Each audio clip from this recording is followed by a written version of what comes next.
हम 2025 के इलेक्शन को बड़ी मजबूती और तवानाई से लड़ेंगे। नीतीश जी ने बड़ी चालाकी के साथ दलितों और पिछड़ों को जो धार्मिक उन्माद की आग में झोंक दिया है, ऐसे वक्त में हमारी कोशिश चल रही है कि एक मजबूत हम गठबंधन बनाने की कोशिश करें।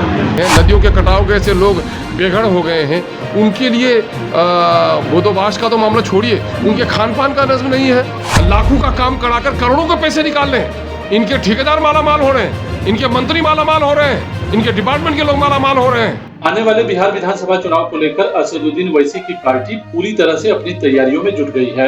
एमआईएम के प्रदेश अध्यक्ष अख्तरुल इमान का कहना है कि हम आगामी बिहार विधानसभा के चुनाव में अच्छी सीटों पर अपना उम्मीदवार खड़ा करेंगे और चुनाव जीतेंगे। उन्होंने कहा कि हम गठबंधन करेंगे और बिहार में तीसरा मोर्चा कायम कर चुनावी मैदान में अपना किस्मत आजमाएंगे। अख्तरुल इमान का कहना है कि इस सिलसिले में 25 जिलों में हमारी पार्टी काम कर रही है। गौरतलब है कि एमआईएम लोगों को अपनी पार्टी से जोड़ने के लिए मेंबर साजी की मुहिम भी चला रही है। मजबूती के साथ इलेक्शन लड़ें, उस सिलसिले में तमाम तर पार्टी के जिम्मेदार साथियों को बाखबर करना और उसकी जिम्मेदारियों से उसको आगाह करना और उससे अहद व पैमा करना कि इस लड़ाई को हम मजबूती से लड़ेंगे। उसके ताल्लुक़ से हम लोगों ने अभी जहां ऑफलाइन मेंबरशिप का काम चल रहा है, वहीं स्पेशल हम लोगों ने एक ऑनलाइन मेंबरशिप ड्राइव 12 सितंबर से 12 दिसंबर तक चलाया है, जिसके कन्वीनर राणा रंजीत साहब हैं। हम 2025 के इलेक्शन को बड़ी मजबूती और तवानाई से लड़ेंगे। यकीनन हर दिन जो हमारा वजूद है वो दरअसल मौजूदा वक्त की निज़ाम की ख़राबियों और मज़लूमों को इंसाफ दिलाने ही के लिए हमारा वजूद है। चूँकि इस वक्त इलेक्शन की आमद है, इस वजह से हम अपनी कोशिशों और काविशों को इंतखाब के ताल्लुक़ से तय करें और दिनों में हम अवामी मसाइल की तर्जुमानी करते हैं, उनके मसाइल को हल करने की कोशिश करते हैं, लेकिन उनके मसाइल को बेहतर तौर पर हल कर सकें उसके लिए हम जमहूरी अंदाज से अपनी तवानाई को बढ़ाना चाहते हैं। इसलिए अब हमारा महवर और मकसद अभी मौजूदा वक्त का इलेक्शन, आने वाला इलेक्शन है। हमारी कोशिश है कि बिहार में मौजूदा वक्त बीजेपी की जो फासिस्ट नज़रियाती हुकूमत है और नीतीश जी ने बड़ी चालाकी के साथ दलितों और पिछड़ों को जो धार्मिक उन्माद की आग में झोंक दिया है, ऐसे वक्त में हमारी कोशिश चल रही है कि एक मजबूत हम गठबंधन बनाने की कोशिश करें। मौजूदा वक्त जो गठबंधन अपोजिशन का है वो इतना मजबूत भी नहीं है और नज़रियाती एतबार से इतना दुरुस्त भी नहीं है कि उनके तमाम तर चैलेंजेस का मुकाबला करें। हमारी कोशिश चल रही है कि हम तीसरा ऑप्शन बिहार में तैयार करें, यकीनन मुख्तलिफ पार्टियों से, और अभी उसको बयान करना क़बल जो वक्त होगा। हम अपनी पॉलिसी, प्रोग्राम और हम अपने शराइत की बुनियाद पर लोगों से बात कर रहे हैं। अनकरीब आप लोगों के तवज्जुह से खबर हम आवाम तक पहुँचाएँगे। अख्तरुल इमान का कहना है कि हमारी पार्टी सत्ता की राजनीति नहीं करती है।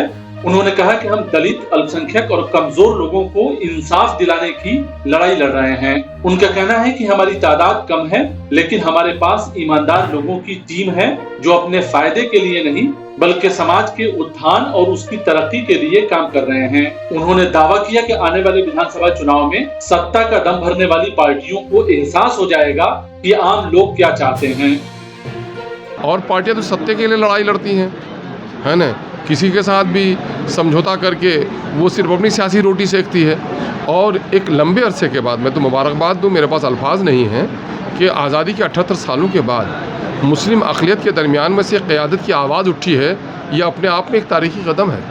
इसलिए इन नावाफ़िक़ हालात में हम अक़लियतों और दलितों को लेकर, हम मजबूर और मक़हूरों को लेकर किसी के दामन में नहीं बल्कि आज़ाद एक सियासत कर रहे हैं।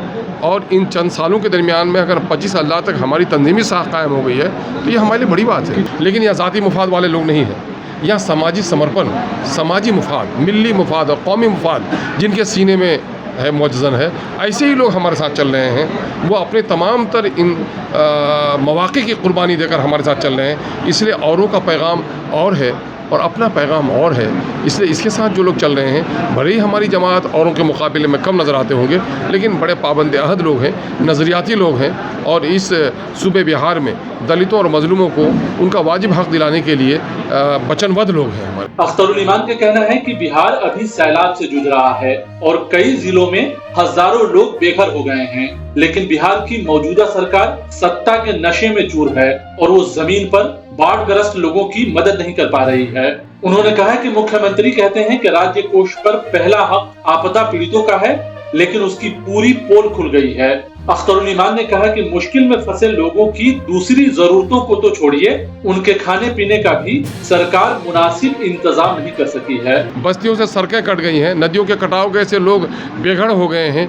उनके लिए बोदोबाश का तो मामला छोड़िए, उनके खान पान का नज़्म नहीं है ना। सड़कों को बांधने का, कटाव को बांधने का बात तो छोड़िए, कश्तियाँ मुयस्सर इनके पास नहीं है।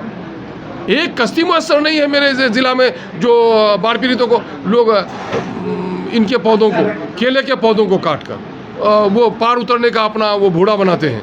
और कई जगह डूब कर मरे लोग। शर्म से डूब के मरनी चाहिए उस हुकूमत को कि हुकूमत आज लगातार एक लंबे अरसे से हुकूमत कर रही है और अब भी बाढ़ प्रबंधन या आपदा प्रबंधन के बारे में सचेत नहीं है। इनके जितने भी वो हैं, अभी तो मेरी जान बची गया कि मोटर बोट जो इनके हैं, इनके पंक्चर्ड हैं, बीच दरिया में पंक्चर हो गए इनके मोटर बोट्स। तो मामला ये है कि इनका तरीक़ेकार बहुत अच्छा नहीं है। लोग भूखे हैं, प्यासे हैं, मजदूरों का काम रुक गया है, खेती लोगों के हज़ारों एकड़ की तबाह बर्बाद हो गई है, हज़ारों जगह पर सड़कें कटी हैं, करोड़ों रुपए की इमलाक जो सरकार की सड़कें बनी थी, पुल बने थे, वो कट कर तबाह हो गए। और ये प्रोटेक्शन के नाम पर अगर काम किए होते तो बहुत सारी जायदादों को, बहुत सारी सड़कों को बचाया जा सकता था, लेकिन ढाक के वही तीन पात है। ये पूरे तौर पर वाटर रिसोर्स डिपार्टमेंट जो है वो पूरे तौर पर बदमौनी का शिकार है। ये सिर्फ बालू बोड़ा में भरते हैं और चूँकि इनका सही तौर पर आकलन भी नहीं होता और ये लाखों का काम कराकर करोड़ों के पैसे निकाल रहे हैं। इनके ठेकेदार माला माल हो रहे हैं, इनके मंत्री माला माल हो रहे हैं, इनके डिपार्टमेंट के लोग माला माल हो रहे हैं। और ये बात पिछले दिनों से MIM कर रही है और बिहार की ज़रूरत है कि साहब सीमांचल के इलाके में या फिर मधुबनी के इलाके में हो जहाँ पर सैलाब का कहर बरपा है, वहाँ पर बोल्डर पीच कीजिए नदियों के किनारे को। नदियों के किनारे को बोल्डर पीछे नहीं कर रहे हैं, ये प्रदूषण का और इसका उसका बहाना कर रहे हैं। अगर बोल्डर पीच कर दिया जाए, मैं तमसीलन कहता हूँ कि महानंदा नदी के किनारे में सीमांचल की एक बड़ी बस्ती है, पूर्णिया, अररिया और पूर्णिया, किशनगंज, अररिया और कटिहार का एक बड़ी आबादी बस्ती है। वहीं पर वेस्ट बंगाल का कुछ हिस्सा है, उन लोगों ने वहाँ पर बोल्डर पीच कर दिया है, उनकी गाँव बिल्कुल महफूज है। और जिन लोगों ने यहाँ पर करोड़ों रुपये खर्च किए गए बालू के बोरे के नाम पर और वो हर साल तबाह बर्बाद हो रहे हैं। तो हुकूमत कहीं से भी इस मामले में संजीदा नहीं है। बाढ़ पीड़ितों को उसका मुआवजा नहीं दिया जा रहा है। जिन बस्तियों में 4 दिन 5 दिन तक पानी दाखिल रहा है, जिनके घरों के चूल्हे ख़त्म हो गए, सड़ गए, घर का सारा सामान सड़ गया, उनको भी राहत की राशि नहीं दी जा रही है। बहुत ही शर्मनाक सूरत हाल है।